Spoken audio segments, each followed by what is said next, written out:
Hi, I'm Edward Samuelson. Welcome to Cinefiles, the show that allows you to eavesdrop on the conversation of fellow film fans. Today we're sitting in reRun Lounge, or bar. What is it? Are you going to get a glass of water? Yes, I needed a glass of water. I'm tired, people. And as you can tell, shooting the show takes a lot out of you. So I'm going to run and get myself a nice glass of Saratoga, courtesy of the people here at reRun. Thank you. And I just opened up another bottle. That wasn't smart. Here we go. That was like the worst staged walking over to get a glass of water ever. Oh yeah, I'm going to tell you, my acting skills. Tell us about reRun. Well, reRun, as you can see, is a terrific theater here.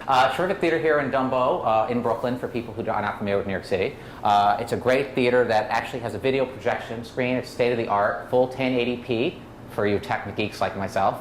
I was actually fortunate here to shoot an interview with Bill Lustig for to promote the. That's right, which we posted recently and got some great comments. Yes, and I want to thank everybody who has subscribed to the our channel. Let me do that. By the way, Edwin, what does Dumbo mean? Down under the down under the Manhattan Bridge overpass. Right It should be actually Manhattan Bridge dumb, but they had to put the overpass. Bad host. So anyway, so what's today's topic? Before we begin, I do want to say one thing. I want to thank everyone who subscribed to the YouTube channel. We actually are, like I said, over our goal of 1,000. And we got a lot of new subscribers because of the Lustig interview that we just posted. And I'm thrilled. And I'd like to say something. I'd like to thank the people, unfortunately only 32 so far, who come by our blog. We do try to update it. We're going to get a lot better on updating that. But please feel free, make comments, suggestions, come by. Please join the page. And also, yeah, be sure to join the Facebook page. And we're all on there individually. You can friend us, and we'll try to do our best to return the friendship. And I want to also dedicate this to all our fans. In fact, let's pick one fan out today. Let's dedicate the show to Tyler Watson Smith. Tyler Watson Smith for talking about us on Iowa Public Television. Actually, Yes. it's not even that. It was Cheers, Iowa man. Public Access. And by the way, before we begin, I do want to do one thing for him. Tyler, I'm going to review Silent Running for you right now. We're going to do it right now. It stinks. All right, it's over. Let's go on to our real topic today. That was so unfair. Wait, we're doing movies about movies? Yes, we're doing about movies about All right. movies. Movies that were actually shot about making films. And this is a good topic, I think, for this location. So let's get into it head first. Eric, why don't you kick us off with this? Well, we had a whole list of films we're going to talk about, and then the very last minute, two of us realized I couldn't see one of the films on the list. That was Day of the Locust. Fortunately, only two of us can talk about that. It's a terrific movie, though, by the way. It's a really fucked up movie. I mean, it's wild. And it stars Donald Sutherland. Donald Sutherland, William Atherton, and a very young Jackie Earle Haley. Yes, he is. That's right. And a And you know very something? bizarre role. And you But know we're not going what? to talk about The that. less said about this movie, the better, because I really want to see it. Well, you'll love Donald So let's kick into Sutherland as Homer something. Let's Simpson. kick into the replacement film. Everyone's seen this. It's a last-minute decision to Player.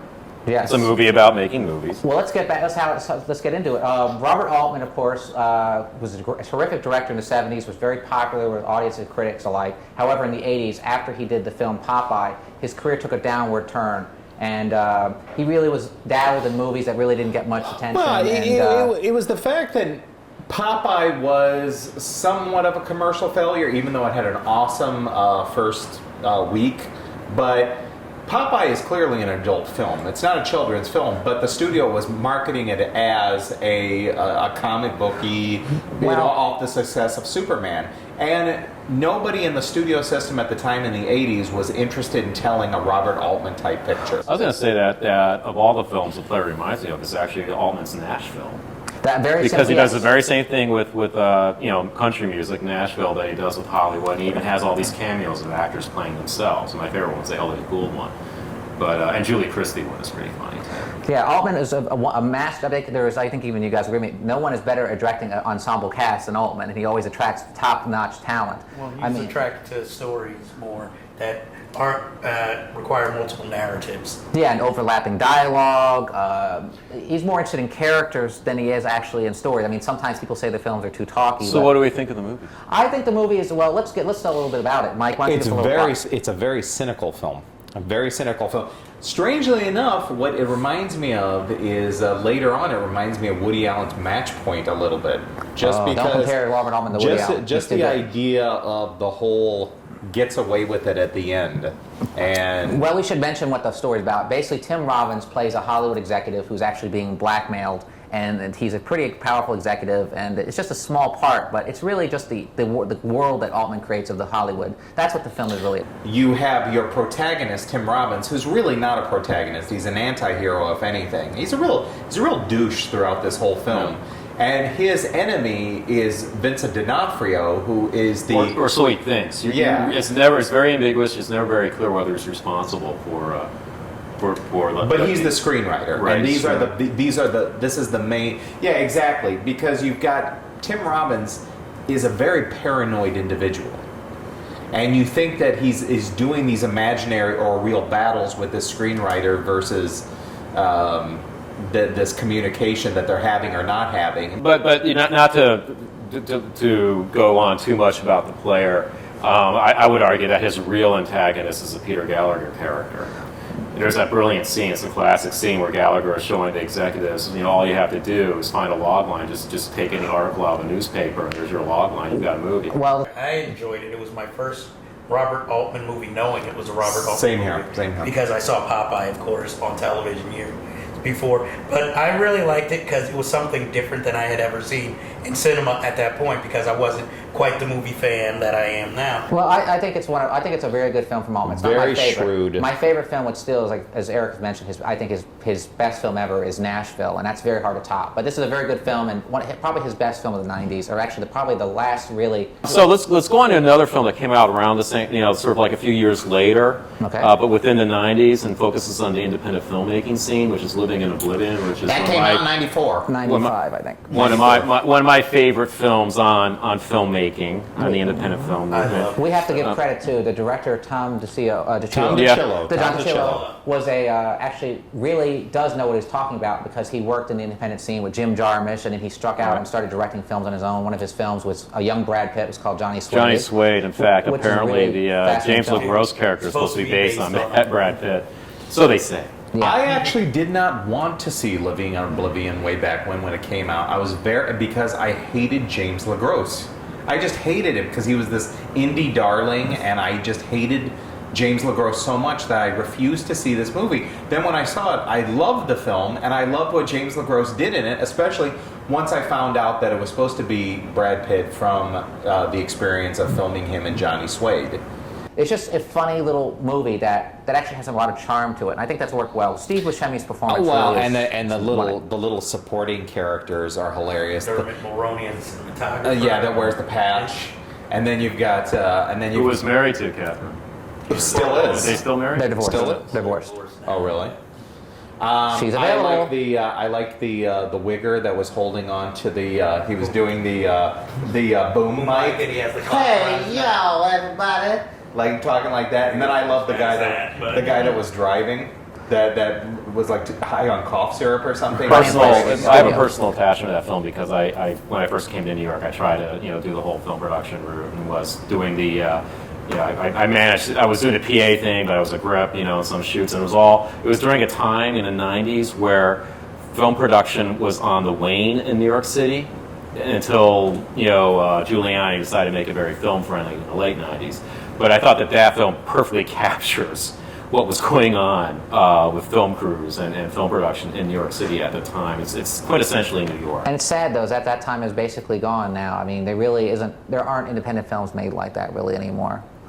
There isn't. I mean, today when you see an independent film, it's financed by a major studio. Warner. And it's Independent usually Pictures made is not outside of New York too. Very true. No. There's very few independent films made in New York that are really Living in independent. Oblivion is a perfect time capsule film. It It's- really captures an era really well. It's sad too because you don't see Tom DiCillo making anything anymore. He hasn't made anything really Well, since the then. lady- It was worth it. Named Delirious with Steve Buscemi, but it wasn't. It's not on the level of his earlier works. To be honest with you, Tom DiCillo did make a very interesting documentary about Jim Morrison, When You're Strange, and that was Johnny Depp narrated it. I think he is one of the really underrated directors that never really got a good shot at. He has an original voice. I'll give him Yeah. credit. He never sold out. That's the one I thing. enjoyed The Real Blonde quite a bit. I thought that was good. I didn't enjoy that as much. So we got those two films from the '90s out of the way. Let's go back a little go to further. let's go to your choice, because although it was the most recent of the ones made that we're discussing, it actually deals with filmmaking in the early 70s. That's BaadAsss. Yeah. Or what's the long title? It's like, it actually is just BaadAsss. Actually. no, but there's like a long subtitle. It's like, or how to get the man's foot out of your ass or something. Yes. Right, and it's Mario Van Peebles, and he's basically playing his father making Melvin. Melvin Sweetback. Van Peebles. Well, the story is this. Sweetback's Everyone badass knows song. Right. Sweetback is like the first really independent film made by an African-American filmmaker that actually went on to really make some money and actually started it started the blaxploitation craze as far as I'm concerned. You know, if you see the movie, it doesn't feel like a blaxploitation. No, it doesn't. Like an But art I mean, film. it's the one that really started the black action pictures. Yeah, of the man. Sweetback feels like an experimental film, is what it feels like. I respect Sweetback. I don't like the film. I can't lie to you. Even though I'm a It's big basically a exploitation. film of a lot of running. It There's is a lot of It's a lot of running. It's a very unfocused. It's almost like an thrill film. exercise film. But I got to give credit to Mel Van Peebles. I think the guy's an egomaniac and kind of a dickhead. No, But he did get a movie he's made. not kind of a dickhead. Melvin Van Peebles actually is a dickhead. I'll say because all I right. called out his name on the street as he walked by me, and I stuck out my hand to shake his hand. And he's the only guy that ever turned around. Oh, him and Scott Hall, but that's a separate story. But he's the only guy that turned around he's a and dickhead, walked the doesn't other way. I'd probably do the same thing too, but it's weird. With Mike? Or Yeah, with like, Melvin Mike, Van oh Peebles? my God, this guy, he's crazy. But the movie, Mario Van Peebles, Mario Van Peebles plays his his father. And the thing that adds a lot is that Mario looks a lot like his father. And you actually see the documentation of him playing his father, filming Sweetback, and all the obstacles he had to face.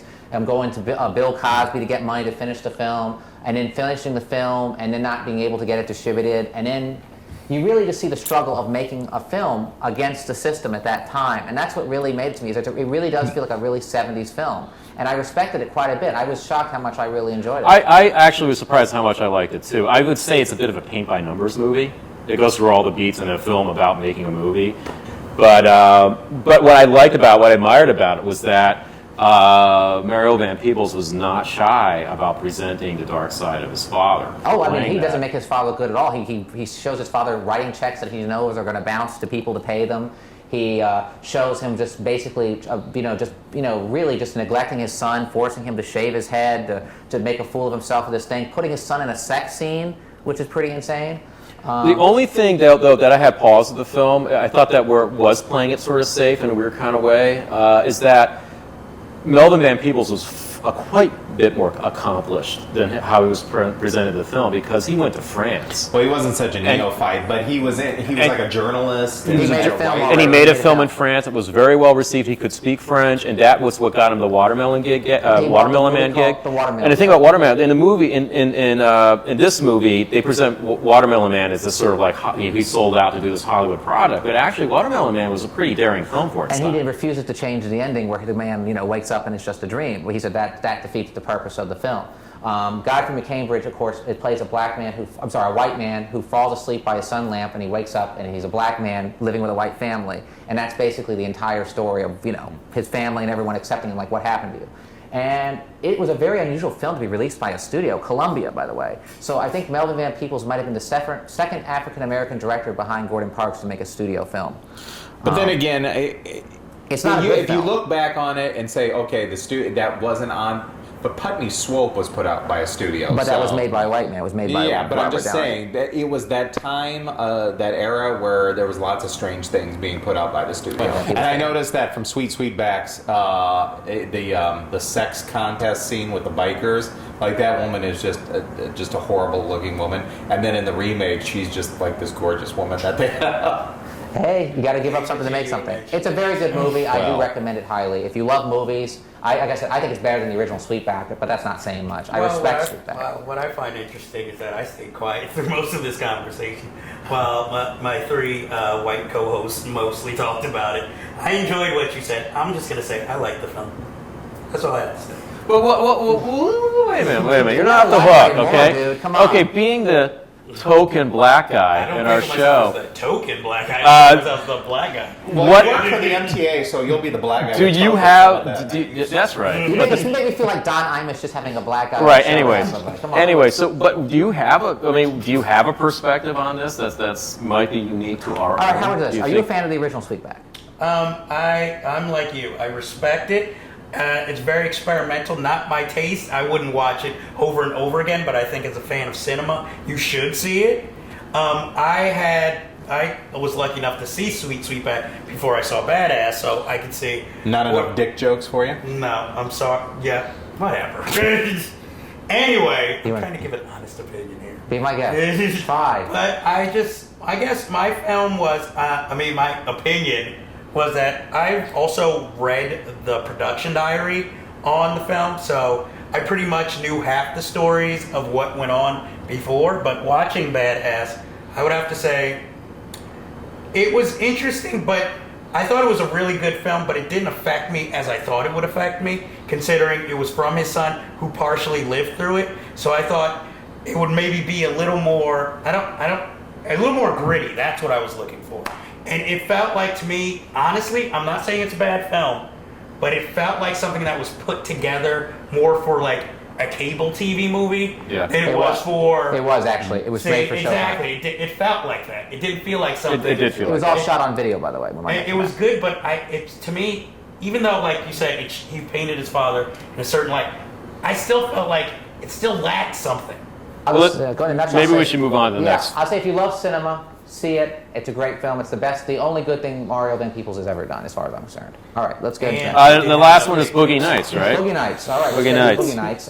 P.T. Anderson. About the porn industry in the 70s. Which had plenty of dick jokes. Yes, P.T. Anderson, of course, everyone knows, is now a household name. This is the film that got him on the map. It starred Mark Wahlberg in a film that actually got him a lot of attention because of his prosthetic penis that he had to get in there. But he actually gives a very good performance, probably one of the only really good ones he's ever given. I wouldn't say that. I think Mike will agree with me on that to a certain extent. Would you? Yeah. Okay. Yeah. I mean, I don't think he's the strength of the film, though. No, he's not. I thought he was good in 3 Kings. What's really good about the film for me is that P.T. Anderson is not afraid to admit that he's stolen basically all his techniques from Robert Altman. And you see a lot of the Altman trademarks with the multiple overlapping plots, the huge ensemble cast. I think he's very much inspired by Altman. Know, I don't know if he... It's a terrific movie. What I love about it too is it really does feel like a 70s movie. They did a really good job of the period detail, the costuming. The actors are, I love about a lot of the actors are not just these good-looking people. They're the average, normal people. They're not like in commercials. So you got Julianne Moore, who I'm not usually a fan of, who's very good. You got Burt Reynolds. I disagree with you. I thought Julianne Moore was the worst part of Boogie Nights, and I love Julianne Moore. I don't like her, but this one I actually thought she was decent. I adore her, and I didn't like the way her character was written. I will say the biggest surprise, as everyone knows, is Burt Reynolds as the porno director, and he's the heart of the film. He is the heart of the film. He is the surrogate father to all of these people who were just very, very troubled people. Outcast, pretty much. Yeah. I mean, I have a great admiration for Boogie Nights. I think it's a really entertaining film in a lot of ways. The thing with P.T. Anderson, same thing with Magnolia. The exception for me is There Will Be Blood. But up until There Will Be Blood, yes, I agree with the Altman influence. But more than that, he seems to be too in love with his sequences and his ideas. Oh, it's obvious. That it's not the what's word. The sum isn't the whole of parts in certain ways. The sum is greater than the whole of the parts. Right, and there's something he'll have something that's really, really brilliant, followed by something that just feels like a sketch. Well, the problem is it's not tightened up enough for. I agree with you. I agree with you on that point. And Magnolia is that Boogie Nights times 10 with Magnolia is a really good example. The problem is that if you listen to the commentary on Boogie Nights, it's obvious what the problem is with some of the flaws in his later works, which thankfully don't affect Boogie Nights as much, is P.T. Anderson is a very annoying egomaniac. Every other word on that fucking commentary track is fuck, shit, fuck, fuck, fuck. It gets annoying where he's so in love with his shots and thinks they're so great. And he's in love with his own scripts, which are not the best written. But with Boogie Nights, it's not just a Robert Altman. It's very much a Martin Scorsese influence too. I mean, there's a structure there that's kind of similar in some ways. I say visually, yes. Goodfellas and stuff like, especially the end, the whole big like punch, sort of like parody of / homage to Raging Bull. To be fair to Anderson, he didn't make this because he loves jerking off to porno movies. He made it because he basically won his way into the Sundance lab. And him and like a couple other guys from the lab found they were screening on one of the they had some old 70s porn on reel. So they started watching that, and one of the movies had a girl that was on roller skates, and she would go around and she would look in these different houses to watch people having sex. That's where he came up with the idea of Roller Girl, and that's where he came up with the whole idea. And also because his dad was the one that sung the theme song to The Love Boat, he had a lot of favors called in with actors coming in to do that. Like the guy that was the film producer that ended up getting, the Colonel, who got the child actually, porn charges against him. And the person you mentioned whose father, his name was Ernie Anderson, who actually was the voice of ABC, also known as Glory, who was a very famous horror host. So that was how he used a lot of those connections to get these people, because he got a lot of good character actors in his film. That's what makes the film so wonderful for me and why I like it, is that you got William H. Macy giving a really terrific performance.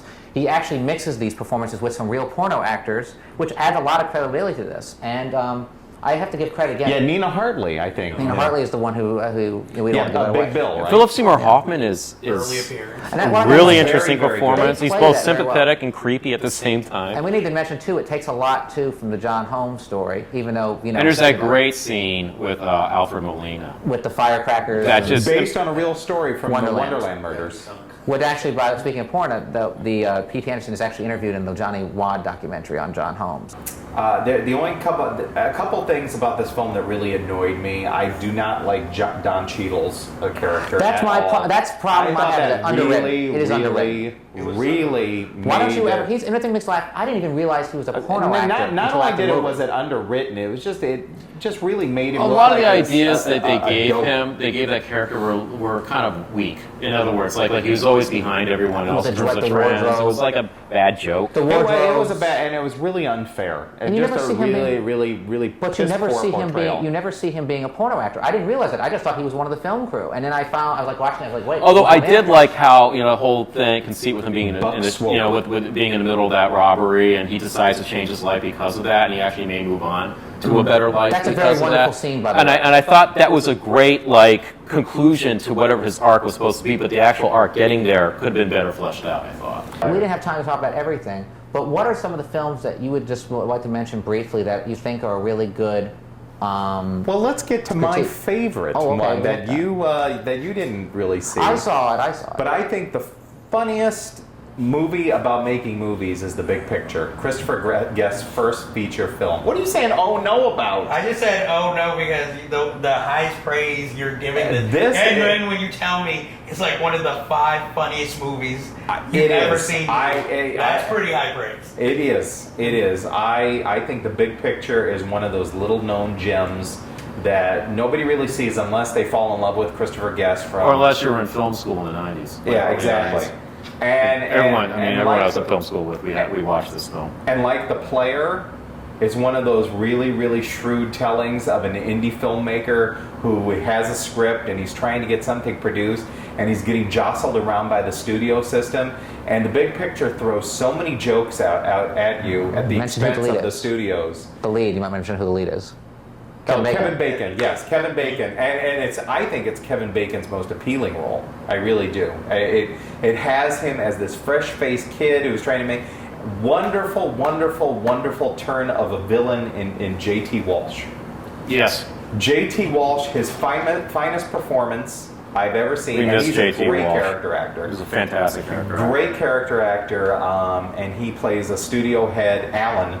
As is M. Emmett Walsh, who was not J.T. Walsh. Yes.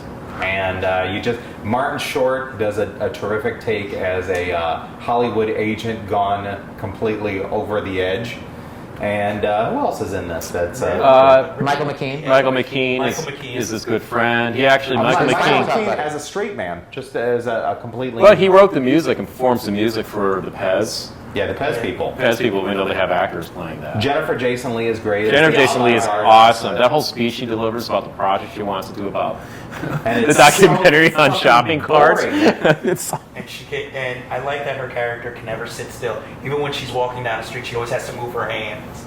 And so I enjoyed very it. funny movie. And I have a lot of affection for the Big Picture. I like the film, not as much as Mike did, but I also don't. I like Martin it, Short but it's an interesting as film to much. see that this is the film that Christopher Guest started his career with, and then he moved on a little different direction. Started his directing career. Yeah, his directing career, excuse me. His directing career with, and then kind of moved away from that and went into the more improvisational films like Waiting for Guffman and Mighty Wind, because it's a different style. This one's a little bit more thought out. For your consideration, it's more in the style of the big and more of a straightforward. He moves away from the documentary thing.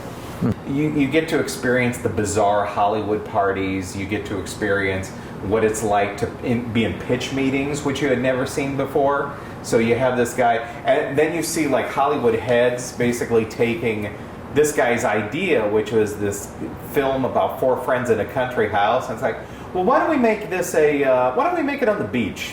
Nobody likes things that are cold. Let's make it on the beach. Why don't we make it about 2 women? And it's like, oh yeah, Alan, that's his thing, 2 women. And you just get to see what this poor guy goes through to see his story. And John Cleese has an interesting cameo in it. He's not really funny. No. There's the characters. The conceit is the character has these he kind of has these dreams of being in a movie. He kind of compares the situation to movie scenarios. And John Cleese plays a bartender in one of these movie scenarios. But anyway, I think we have to wrap it up. Oh, shake hands. Oh, we gotta shake hands because Edwin says so. We are with Aaron Hillis, the curator of reRun, the Gastropub movie theater here in Dumbo, which we shot our episode in today. Aaron, hello. Hi. Give us a little bit of context. What is the deal with the space? How did it come about? I wish I could take any sort of credit for it. Jason Stevens, who's the owner of reBar, the gastropub itself, took over the space, and this was the idea he had, make it into a little black box movie theaters, an extension of the restaurants. And how'd you get involved? A filmmaker friend of mine had stumbled in here a little intoxicated one night, and he's a gregarious dude, as is Jason. They started talking, and my friend says to him, so what are you going to do once you have this movie theater with a bar in it? And he's like, I don't know, it's a movie theater with a bar, I'll figure that out. He recommended me. I came in, saw the place about half finished over back in the spring. All right. Wrote him up a little proposal, and that was that. So you don't even just screen films. You'll have the filmmakers come in and speak. I know recently you had Larry Fessenden come in and talk about Glass Eye Picks. The way we met, you had William Lustig here. We shot an interview with him here. And you had someone recently, Chris Morris. Chris Morris was just here, doing a little sneak preview for the Alamo Drafthouse Cinema's first foray into distribution. Do you go out to festivals and you see these films? Or you go up to these guys and ask them? I do, yeah. I'm a film journalist by trade. I freelance for Village Voice and Time Out New York, and I'm the editor of a site called Green Scene Daily. So I do go to a lot of film festivals and see a lot of great stuff out there. Tell us a little bit about this. What do you guys serve here? It's not just your traditional movie theater food. You have popcorn. No, the food is pretty great. Because I had the duck fat popcorn. That duck stuff fat's is amazing. awesome. Yeah. The executive chef of reBar, Jeremy Leach, he concocted all sorts of crazy duck fat popcorn. Bacon fat, duck fat, herb butter, brown butter. And you got pretzels, stuffed pretzels, with the meat mashed in it. Potatoes or polenta. Yeah, Jesus Christ. It's quite delicious and decadent. Unbelievable. Have you tried every single item on the menu? I haven't. I think I'd be a big fat bastard if I did. But is your place available for private functions, screening? We're doing a lot of premieres in here, indie premieres, but here and there we're able to sneak in some private events. New York City so needs something like this. No, I really think it's the thing that we can have to take over the Pioneer, which is sadly no longer with us. Right. What Ray Prevette and those guys are doing there, I thought was really special for New York, and so kind of doing a little combination of that and bringing in the more fun experience that Tim League does. Yeah, down kind in of like an Austin. Alamo Drafthouse kind of thing going on here. Who would be your dream request for somebody who could come here, talk, and show one of his or her films? Oh, geez, dream person to come in here. Jean-Luc Godard, coming in here, drinking a beer, being really cranky, and He's getting a lot of controversy for his honorary Oscar, isn't he? He's always controversial. Yeah. can be. Oh well, that went nowhere. Okay, so Anyway, this I guess will conclude our show here at reRun Theater. Again, we want to thank Aaron Hillis here for allowing us to use this space. Aaron Hillis, curator of the screenings here at reRun. We highly recommend that you actually check out the website, which is www.reruntheater.com. You can actually rent out this place for screenings and actually be informed when they actually have some really good festivals here. And I got to say, what I've seen so far, I'm really impressed with what they're doing here. I really hope that you out there will come to this theater and support it as best you can, because this really is a really independent theater. Hell, you can get married here. Yes, which we have to be out in a little while because there's actually going to be a wedding here. So and on that note, I will sign off. But please keep checking the YouTube page and subscribe if you haven't. Check out the Facebook page, friend us, join the discussion page. Check out the blog.